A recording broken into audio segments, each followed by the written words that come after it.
माओवादियों के खात्मे के लिए सरकार ने कमर कस ली है। सरकार आए दिन नक्सलवाद समस्या से निपटने के लिए नए नए प्रयोग भी कर रही है, जिसका असर जमीन पर दिखाई देने लगा है। हाल के दिनों में सुरक्षा बल के जवानों ने बस्तर के बीहड़ में नक्सलवाद पर नकेल कसने के लिए पहली बार अनूठी पहल की है। दरअसल इंटर स्टेट कॉरिडोर पर बसे छत्तीसगढ़ के दक्षिणी छोर पर बसे पामेड़ गांव से 7 किलोमीटर की दूरी से होकर बहने वाली चिंतावागू नदी पर जवानों ने रोप वे का निर्माण किया है। बस्तर के बीहड़ में पहली बार इस तरह के रोपवे का निर्माण करवाया गया है।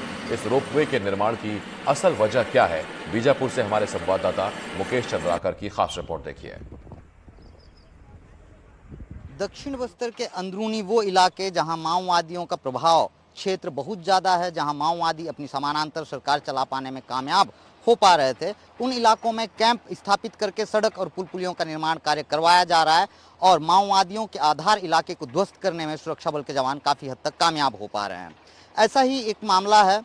दरअसल तेलंगाना और छत्तीसगढ़ के सीमावर्ती इलाके में यानी कि इंटर स्टेट कॉरिडोर पर बसे पामेड़ के इलाके में कैंप स्थापित किया गया और फिर पामेड़ से करीब 7 किलोमीटर दूरी पर चिंतावागू नदी बहती है। उस नदी पे पुल का निर्माण कार्य आज़ादी के बाद से अब तक नहीं हो पाया था। करीब 5 साल पहले इस पुल का निर्माण कार्य शुरू करवाया गया। इस पुल के निर्माण कार्य में लगे मजदूर और मशीनरियों की सुरक्षा के लिए एक कैंप स्थापित किया गया नदी के एक किनारे पर, मगर माओवाद संगठन द्वारा नदी के दूसरे छोर से लगातार इस पुल के निर्माण कार्य में लगे मजदूर और मशीनरी पर फायरिंग की जाती रही और जो जवान इस निर्माण कार्य में लगे जो मजदूर हैं, मशीनरी हैं, उनकी सुरक्षा के लिए तैनात किए जाते रहे। उनके लिए अलग अलग समय पे अलग अलग एम्बुश प्लान किया जाता रहा, अलग अलग समय पे फायरिंग के अंजाम को फायरिंग किया जाता रहा, जिसकी वजह से घबरा कर मजदूर काम छोड़कर चले जाते रहे।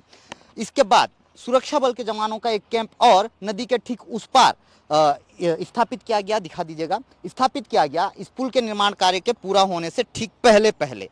अब चूंकि मानसून दस्तक देने वाला है और पुल का निर्माण कार्य अब तक पूरा नहीं हो पाया है, ऐसे में नदी के दूसरे किनारे पे यानी कि धर्मावरम के इलाके में जो कैंप स्थापित किया गया है, वहां तक बारिश के दिनों में किसी भी तरह की सुविधा या फिर किसी भी तरह के साधन संसाधनों को पहुंचाने के लिए कोई और विकल्प जवानों के पास नहीं था।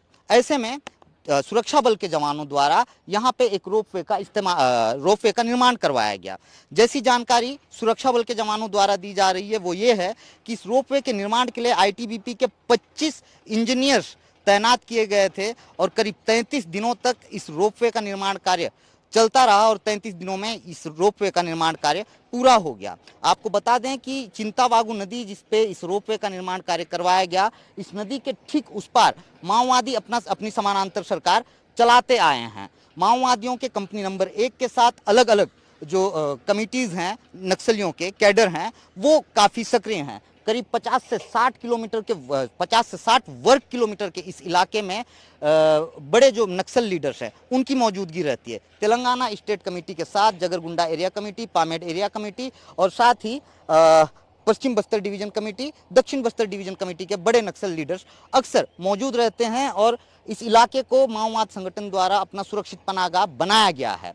अब माओवादियों के इस सुरक्षित ठिकाने को ध्वस्त करने के लिए इस तरह के पुल का निर्माण कार्य करवाया जा रहा है। ऐसा पहली बार हुआ है दक्षिण बस्तर के इलाके में कि जहां पुल का निर्माण कार्य होने से ठीक पहले पहले दूसरे इलाके में सुरक्षा बल का कैंप स्थापित किया गया। जैसा कि मैंने पहले बताया कि उस कैंप को स्थापित करने के पीछे वजह यही रही है कि इस पुल के निर्माण कार्य में लगे जो मशीनरीज रहे हैं, मजदूर रहे हैं और इनकी सुरक्षा में तैनात जो जवान रहे हैं, इन पे नक्सलियों द्वारा हमेशा हमला किया जाता था।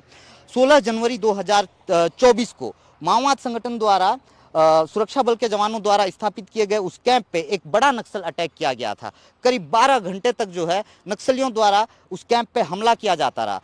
1000 से अधिक बीजीएल यानी कि बैरल ग्रेनेड लॉन्चर के सेल दागे गए थे, जिसमें से 700 से अधिक जो सेल हैं वो उसमें विस्फोट नहीं हुआ, जिस वजह से उस कैंप को लूट पाने में नक्सली कामयाब नहीं हो पाए। बड़ी रणनीति के साथ, बड़ी योजना के साथ, बड़ी प्लानिंग के साथ जो है नक्सली उस कैंप को लूटने के उद्देश्य से पहुंचे जरूर थे, लेकिन सुरक्षा बल के जवानों द्वारा की सूझबूझ की वजह से नक्सली अपने मंसूबे पे कामयाब नहीं हो पाए। अब चूंकि मानसून का सीजन शुरू होने वाला है, यदि नक्सल संगठन द्वारा उस कैंप को लूटने के उद्देश्य से नियत से किसी तरह का कोई हमला किया जाता है तो उस कैंप में तैनात जवानों तक बैकअप पार्टीज या फिर मदद कैसे पहुंचाया जा सकता है, जबकि इस नदी को पार करने के लिए किसी भी तरह की कोई व्यवस्था नहीं है, क्योंकि पुल का निर्माण कार्य पूरा नहीं हो पाया। इस उद्देश्य से इस रोपवे का निर्माण कार्य करवाया गया है।